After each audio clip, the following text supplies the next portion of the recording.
राज्याचे मुख्यमंत्री माननीय देवाभाऊ यांची सदाभाऊ खोत मी आणि सुधीरदादा गाडगीळ असे आम्ही एकत्रितपणे भेट घेतलेली आहे।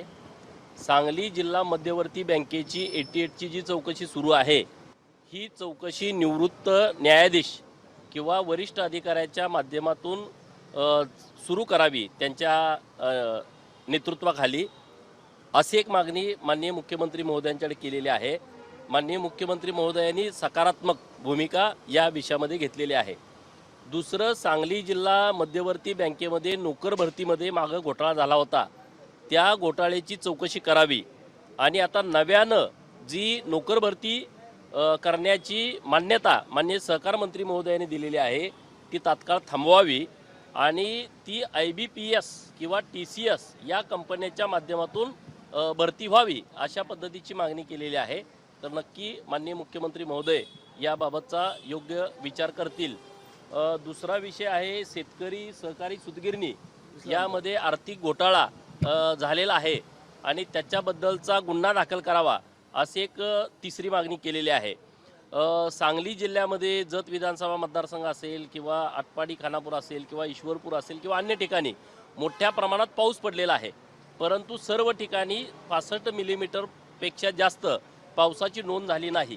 65 मिलीमीटरपेक्षा पाऊस कमी आहे, परंतु नुकसान 65 मिलीमीटर पाऊस पडलाय त्याच पद्धतीचं शेतकऱ्यांचं झालंय। तर सरसकट सगळ्या शेतकऱ्यांना मदत मिळावी अशी मागणी माननीय मुख्यमंत्री महोदयांकडे केलेली आहे। तर शेतकऱ्यांच्या बाबत अत्यंत सकारात्मक माननीय मुख्यमंत्री साहेब आहेत। एक विषय अतिशय गंभीर आहे, जे बीडचे तुरुंग अधिकारी आहेत पेट्रस जोसेफ गायकवाड, हे तिथं धर्मांतरणाचं काम करतायत। तिथं छत्रपती शिवाजी महाराजांची मूर्ती होती, तुकाराम महाराजांनी छत्रपती शिवाजी महाराजांची मूर्ती या तुरुंग अधिकाऱ्यांनी काढून टाकलेली आहे। गणपतीची एक मूर्ती होती, ती काढून टाकलेली आहे।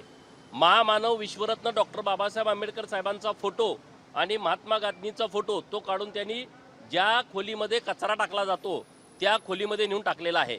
आतमध्ये सगळे बायबलमधले स्लोगन लिहिलेले आहेत आणि रोज तिथले कैदी हे वारकरी संप्रदायाची भूमिका घेऊन पुढं रोज भजन कीर्तन हे जेलमध्ये व्हायचं, ते भजन कीर्तन त्यांनी पूर्णपणे बंद करून टाकलेलं आहे।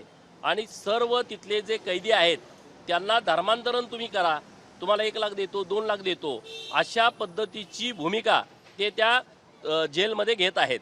आणि तिथला एक पाद्री आहे, तो आठवड्यातनं 2-3 वेळा हा या जेलरना भेटायला येतो, त्यामुळे CCTV फुटेज तिथं उपलब्ध आहे। माननीय मुख्यमंत्री महोदयांच्याकडे मी मागणी केलेली आहे।